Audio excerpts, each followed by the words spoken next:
আমার বাবা প্রায় রাতে বাড়ি ফেরেন না। এই নিয়ে মায়ের তেমন মাথা ব্যথা নেই। উনি দিব্যি রাঁধেন বাড়েন, আমাদের খেতে দেন, কিন্তু নিজে না খেয়ে থাকেন। আমরা ঘুমাতে গেলে মা চুপি চুপি কাঁদেন। হয়তো ভাবেন আমরা ঘুমিয়ে গেছি, কিন্তু আমরা জেগে থাকি। আমরা 4 ভাই বোন, আমি, তিতলি, ভুবন আর তন্ময়। আমাদের 3 ভাই বোনের নামের আগে ত আছে, শুধু ভুবন বাদে। ভুবন আমাদের ভাই, তবে আমাদের ভাই না। বাবা একদিন একটা লাল সোয়েটারের সাথে টিলা হাফ প্যান্ট পরা 2 বছরের এক বাচ্চাকে নিয়ে বাড়ি ফিরলেন। ওর নাক দিয়ে টপ টপ করে জল পড়ছিল। বাচ্চাটা সোয়েটারের হাতায় সেই জল মুছছিল আর হালকা ফোপাচ্ছিল। মা ওকে কোলে নিয়েই চিৎকার করে উঠলেন, বাচ্চাটার তো গায়ে জ্বর। সেই থেকে ভুবন আমাদের সাথে আছে। ভুবনের বয়স এখন 8। ভুবন এখন ক্লাস 2তে পড়ছে। আমি এবার ক্লাস 9-এ উঠেছি। এই বয়সে অনেকের নাকের নিচে গোপের রেখা দেখা যায়। আমার সেসবের বালাই নেই। আমাকে অনায়াসে ক্লাস 6-7 বলে চালানো যায়। কিন্তু আমি জানি আমি বড় হয়ে যাচ্ছি।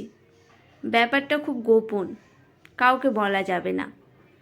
মা এখনও আমাকে স্নান করাতে চান। এটা আমার কাছে খুব অস্বস্তিকর লাগে। ইচ্ছে করে মার হাত ছাড়িয়ে দিয়ে দৌড়ে পালাই।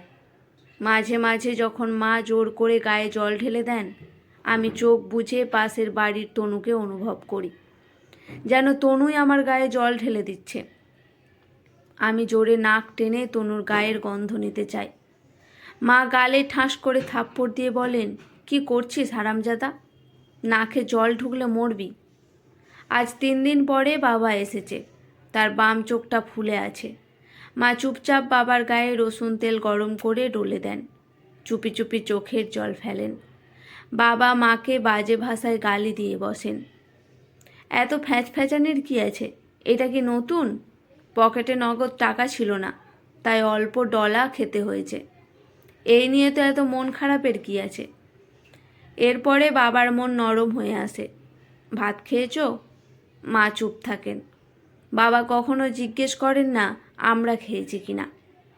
বছরে অন্তত 1-2 বার এমনই ঘটবেই। বাবা কাতরাতে কাতরাতে উঠে মায়ের মুখে ভাত তুলে দেন। মা লাজুক কিশোরীর মতো হাঁ করেন। দুজনের এই ভালোবাসাবাসি আমরা এত দেখেছি যে আমাদের কাছে এখন জল ভাত মনে হয়। আজ কয়েকদিন বৃষ্টি, বাবা বাইরে বের হননি। তিনি বাইরে না গেলে আমাদের সংসারে টানাটানি লেগে যায়। তিনি আসলে কি করেন আমরা কেউই তেমন খোলসা করে কিছু জানি না। মাকে একবার জিজ্ঞাসা করেছিলাম। উনি চিল্লিয়ে উত্তর দিয়েছিলেন, 2 আঙুলের বাচ্চার সাহস কত? বাপ কি করে জানতে চায়। বাবা কি করেন এটা জানতে চাওয়ার মাঝে কি অন্যায় আছে আমি বুঝি না। পূজা এসে গেছে। বাবার ইনকাম আজকাল একদম কমে গেছে। একদিন মা আমাদের খেতে ডাকলেন না। সারাদিন না খেয়ে থাকার অভিজ্ঞতা আমাদের নেই। বাবা সন্ধ্যায় ফিরে দেখলেন মা খাবার বানায়নি। অন্যান্য দিনের মতো মাকে একটু বকাঝকা করে বেরিয়ে গেলেন। বাবার সাথে গেল ভুবন। এই প্রথম তিনি আমাদের কাউকে হাত ধরে নিয়ে বাইরে গেলেন। রাতে আমরা সবাই খেতে বসেছি। মা মুখ ভার করে বসে রইলেন। আমরা 4 ভাই বোন ঘুমাতে গেলাম। আমার পরে তুলতুল, তারপরে তিতলি, সবার ছোট ভুবন। মাঝরাতে শুরু হয় মা বাবার মান অভিমানের পালা। এভাবে আর কদিন? আমি বাচ্চাদের নিয়ে আর পারি না। বাচ্চাদের পুজোর কাপড় লাগবে, বাজার তো কিচ্ছুই নেই। মা কেঁদে ফেললেন। কাল একটা বড় কিছু হওয়ার সম্ভাবনা আছে, তবে যেতে হবে সদরঘাট। ব্যবসায়ীরা আসা যাওয়া শুরু করেছে। পূজার আগেই আমাদের অভাব মোটামুটি দূর হয়। দোকানের বাকি শোধ হয়। প্রায়ই মা মুরগি রাঁধেন। তিনি মুরগির রান ঘুরে ফিরে আমাদের পাতে দেন। যেদিন ভুবনের পালা না থাকে মা ঘ্যান ঘ্যান করেন আমাদের সাথে, দাও না রানটা ভুবনকে। ছোট্ট একটা শিশু রান ছাড়া ভাত খায় কেমনে? তিতলি ফট করে বলে ওঠে, আর যেদিন ভাত রাঁধেননি সেদিন তো চুপি চুপি ওকে পাউরুটি খাইয়েছেন, তখন তো রান লাগেননি। মা প্রথমে বুঝতে পারেননি, পরে যখন বুঝলেন ওর পিঠে কিল দিতে শুরু করলেন। আমরা সবাই জানি ছোট বলে মা ভুবনকে একটু বেশি ভালোবাসেন। একটু বেশি আগলে রাখেন। আমাদের কারো এ নিয়ে হিংসে নেই। তিতনি কেন সেদিন এমন বলতে গেল জানি না। আজকাল একটা লোক প্রায়ই আমাদের বাড়ি আসে। সে এলেই মা আমাদের ঘরের ভেতরে রেখে বাইরে থেকে দরজা আটকে দেন। আমরা ঘরে বসে কাটাকুটি খেলি। আমাদের বরং আনন্দ হয়। একদিন মাঝরাতে শুনি মা কাঁদছেন। বাবা কি যেন বারবার বুঝাচ্ছেন মাকে, তুমি না করো না, বিশ্বাস করো, আমি সঠিক জায়গায় খুঁজে বের করব। মা বারবার বলেন না না। পরদিন মা ভুবনকে সাথে নিয়ে স্কুলে গেলেন। আমাদের ভরসায় আর ছাড়লেন না। স্কুল শেষ করে একেবারে বাড়ি এলেন। আমরা 3 ভাই বোন যখন খিদেয় চোখে আঁধার দেখছি, আমরা সবাই প্রাইমারি স্কুলে পড়া শুরু করলেও বাবা ভুবনকে প্রাইভেট স্কুলে দিয়েছেন। বাবা বলেন ভুবন বড় হয়ে বড় বিজ্ঞানী হবে, ডাক্তার নয়, ইঞ্জিনিয়ার নয়, এমনকি পাইলটও নয়। বাবার এমন ইচ্ছের কোনো কারণ আমি খুঁজে পাইনি। টাকা না থাকলে আমাদের খাওয়ার টান পড়ে, এটা ঠিক। তবে বাবা কখনো আমাদের বই খাতা পেন্সিল কম কিনে দেন না। আমি আজকাল স্কুলের এক শিক্ষকের কাছে অঙ্ক ইংরেজি দুটোই পড়ি। এমন সময় এলো পুজো। ভুবন বাবাকে বলল, বাবা নতুন জামা কাপড় কিনবেন না? আমরা কি পূজাতে পরব না? তিনি ভুবনের মাথায় হাত বুলিয়ে আদর করলেন। অন্যান্য বাজারের সাথে ভুবন আর তিতলির জামা কাপড় এলো, সস্তার কাপড়, তবুও তো নতুন। ভুবন ঘুরে ফিরে ওর শার্টটা গায়ে দিয়ে দেখতে লাগলো। ছোট ভাইকে হিংসে করতে নেই, তাই আমি উদাস হয়ে বই নিয়ে পড়তে বসলাম। মা মশলা বাটছেন। এমন সময় একটা লোক দৌড়ে মায়ের কাছে এলো। এক মুঠো 100 টাকার নোট মাকে দিয়ে বলল, বৌদি, আমার খুব তাড়া আছে, আপনি পুজো পার করে দিন, দাদার আসতে দেরি হবে। মা চিৎকার করে উঠলেন, এতগুলো টাকা হাতে পেয়ে কেউ কাঁদে? আমি এই প্রথম দেখলাম। সেদিন ভুবন রাতে ভাত খেলো না।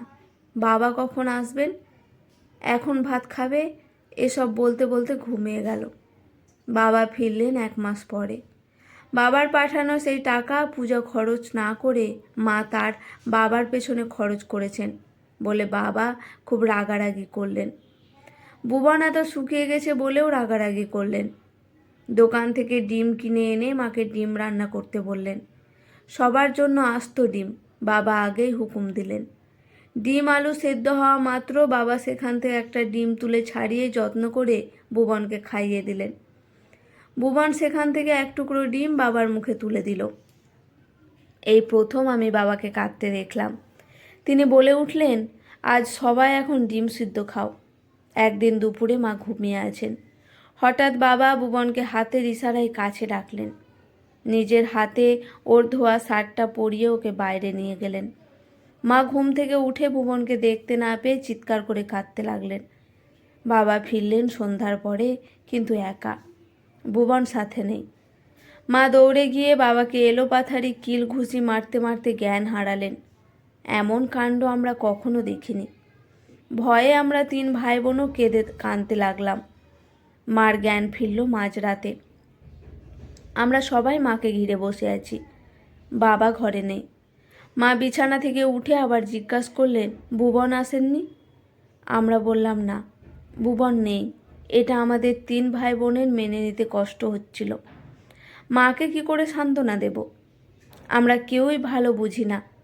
মায়ের প্রতিটা রাত কাটে ভুবনের জন্য হাহাকার করে।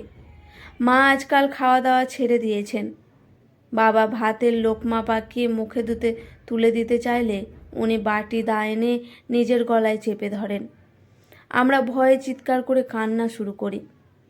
বাবা বাইরে বের হয়ে যান। বাবা আবারও ডুব দিয়েছেন। বাড়ি ফিরছেন না প্রায় 1 মাস হয়ে গেছে। একদিন রাতে আমাদের বাড়িতে পুলিশ এলো। আমাদের ঘরের সব জিনিসপত্র উল্টে পাল্টে দেখে চলে গেল। মাকে ডেকে কি জিজ্ঞেস করলো কে জানে। এর 2 দিন পরে আমরা আমাদের এলাকা ছেড়ে অন্যত্র চলে এলাম। মা এক রাতে মারা গেলেন। আমি তখন ম্যাট্রিক পরীক্ষা দিয়েছি। মায়ের খুব শখ ছিল আমি কলেজে পড়ি। পাড়ার লোকজনের সাথে মাকে দাহ করে এলাম। আমার রেজাল্ট বের হবার 2 দিন আগে বাবা ফিরলেন। তিনি এবারে একটা দোকান দিলেন, ছোট্ট স্টেশনারি দোকান। আমরা এখন জানি বাবা কী করেন। আমাদের দোকান বেশ ভালো চলছিল। আমি কলেজ ছেড়ে বিশ্ববিদ্যালয় পাস করলাম। তন্ময় কলেজ শেষ করে এখন ওখানে ব্যবসা করে বেড়ায়। তানিমাকে ধুমধাম করে বিয়ে দিল। আমার চাকরি বাকরি কিছু হয়নি, বাবার দোকানে বসছি আজকাল। এই সময় সদ্য গোপের রেখা ওঠা এক তরুণ আমার দোকানের সামনে এসে দাঁড়ালো, সাথে এক বয়স্ক ভদ্রলোক। সে বাবাকে খুঁজছে। আমি জিজ্ঞাসা করলাম, ওনাকে কিভাবে চেনেন? ছেলেটি একবারও দ্বিধা না করে উত্তর দিল, উনি আমার বাবা। মা মারা যাওয়ার পর আমরা অবাক হবার ক্ষমতা চলে গিয়েছিল। আমি ছেলেটির মুখের দিকে ভালো করে তাকিয়ে বুঝলাম ছেলেটা ভুবন। আমি ভুবনের হাত ধরলাম, ওর ঠোঁট কাঁপছে। আমি ভুবনকে বাবার কাছে নিয়ে গেলাম। পরদিন এয়ারপোর্টে দাঁড়িয়েছি, বাবা থরথর করে কাঁদছেন। ভুবনও বাবাকে জড়িয়ে ধরে কাঁদছে। বাবা, আপনি না চাইতেন আমি বিজ্ঞানী হই। আমি আমার স্বপ্ন পূরণ করতে আমেরিকায় পড়তে যাচ্ছি।